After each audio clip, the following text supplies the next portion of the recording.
Welcome to the Stephen Mansfield Podcast.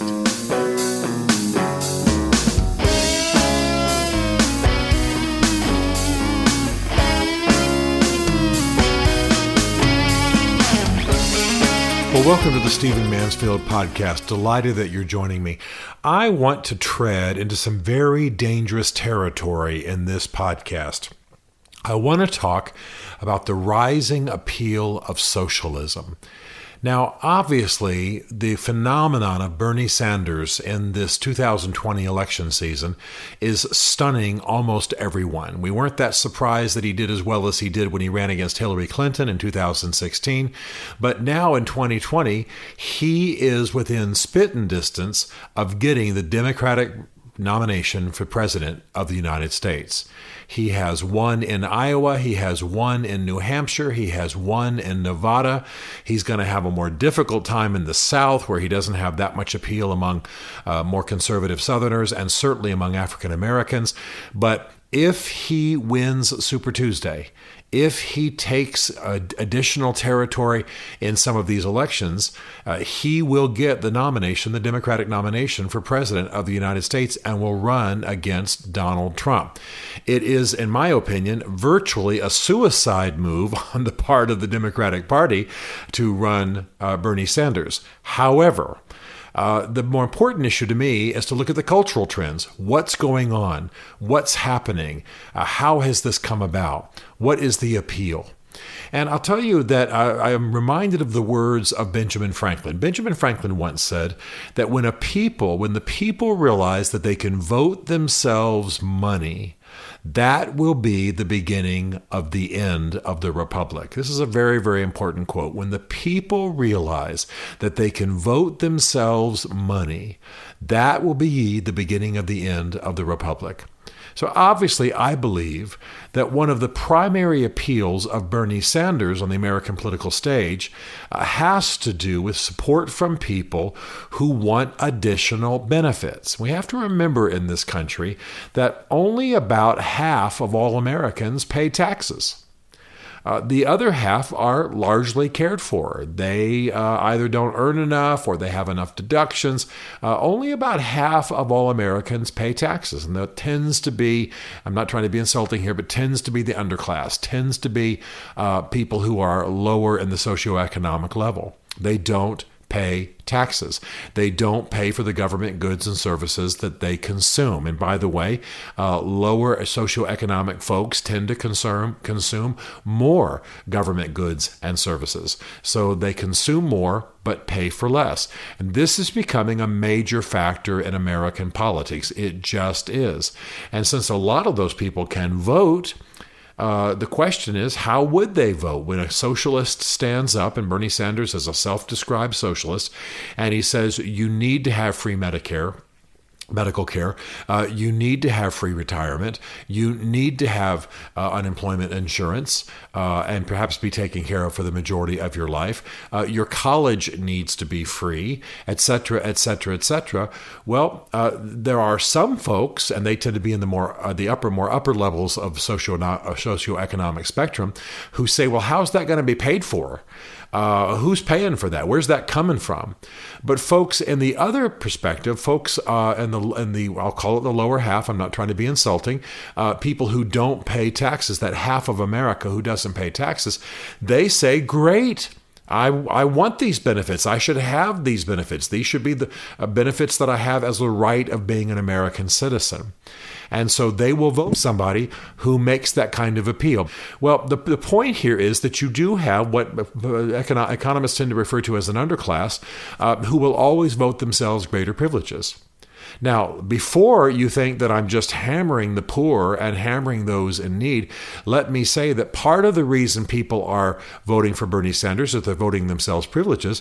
But there is another factor, and that is that some folks, and these tend to be more college-educated, left-leaning folks, they resent the fact that there has been a kind of government welfare for the upper classes, for corporations, for people who have done well largely under the largesse of the American government. Let me give you an example.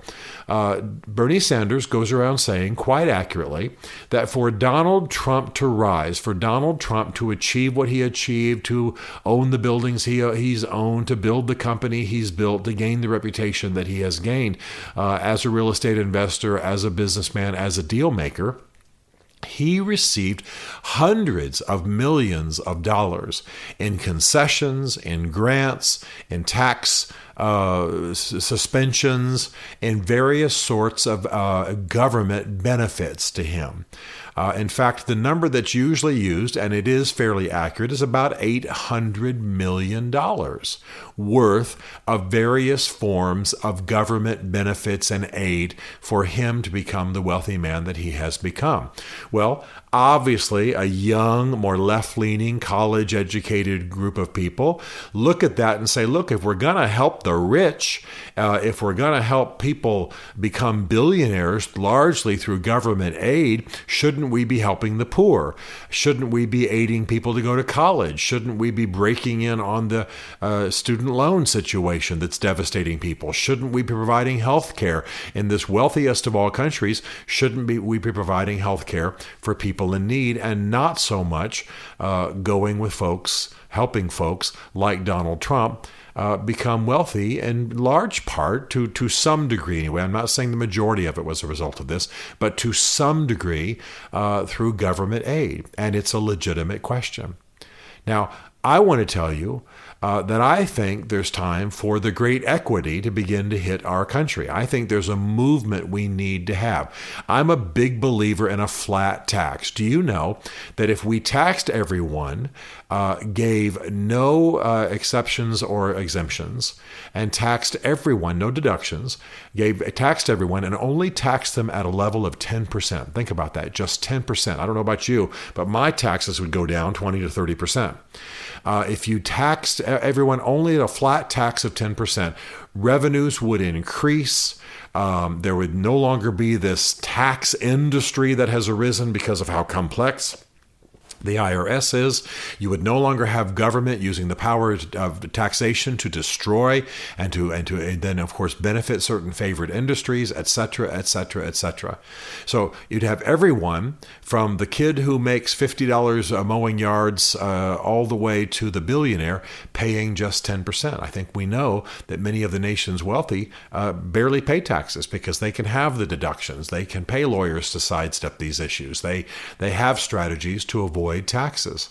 Whereas the vaunted middle class, people like me, I guess I would just be in the upper middle class, we're paying a huge portion of our income in taxes. A simple 10% flat tax across the board would be fair, would be equitable, would produce more revenue, and would remove the kinds of deductions and aid that benefit the wealthy. I mean, the man to listen to on this is Warren Buffett, who has famously said that his secretary pays a larger percentage of tax of her income than he does.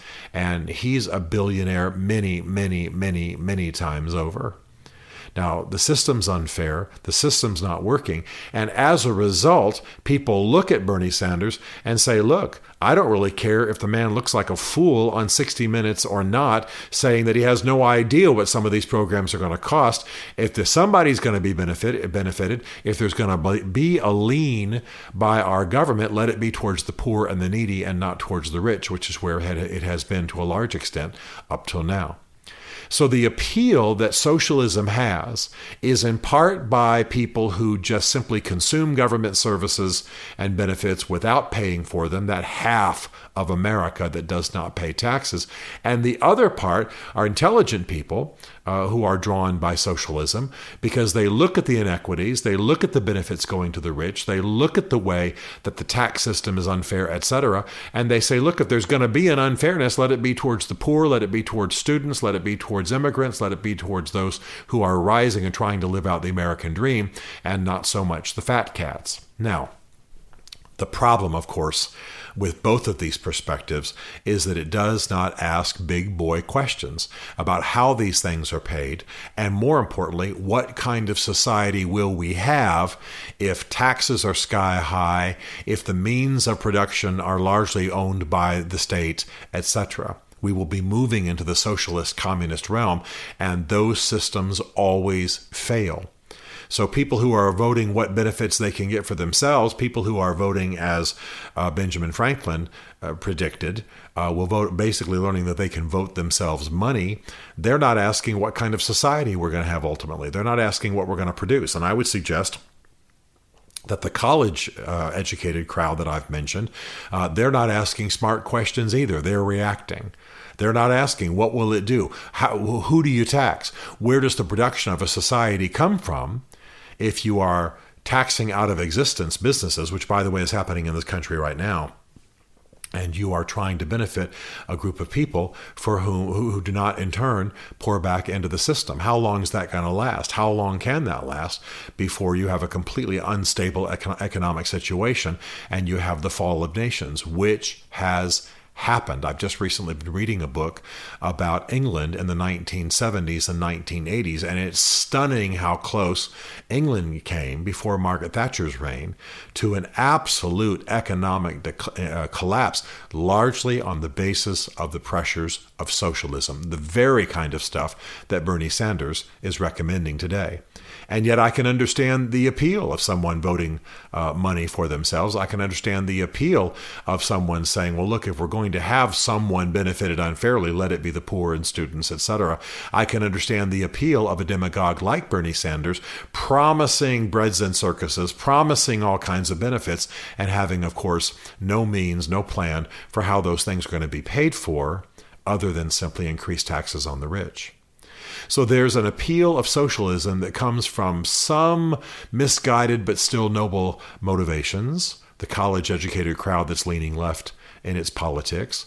And then, of course, just I would suggest, for the most part, a rather self-serving crowd, the lower half, the 50% of America that pays no taxes, which will vote themselves greater benefits every single time. And, of course, electoral history and statistics confirm this. So those of us who are conservatives, those of us who believe in the free market, those of us who are moderates, who certainly believe in the legitimacy of government action, but believe you've got to have a thriving economy even to keep government afloat and alive, as it is, by the way, right now in the U.S., we've got to make a case. We've got to expose the lies of socialism. We've got to show that a person like Bernie Sanders can get up with his, crazy uncle act, and he can make an appeal based on benefits that he has no strategy for paying for, and that, of course, people will rally to it. But we've got to expose the fallacy of that kind of thinking. We've got to raise the question of what kind of society we will have. We've got to show the benefits of a free market. And at the same time, I would suggest expose the misdeeds of government, expose the way government has benefited the rich in a completely unfair and un-American way in the last century or so. It's time for fairness. It's time for equity. It's time, by the way, for a flat tax. It's time for some of these structures that benefit the rich to be pulled down. We've got to not have a government that is the best government money can buy. We've got to have fairness and parity, and yes, an eye on the common man, while at the same time requiring from the common man that he pay his fair share in the same way the richest 1% do. That's not happening in America, and it's time for a change. Stephen Mansfield is a New York Times best-selling author, a popular speaker, and a frequent faith and culture commentator on Fox and CNN. His groundbreaking books on faith and society include The Faith of George W. Bush, The Search for God in Guinness, Mansfield's Book of Manly Men, and Lincoln's Battle with God. Learn more at stephenmansfield.tv.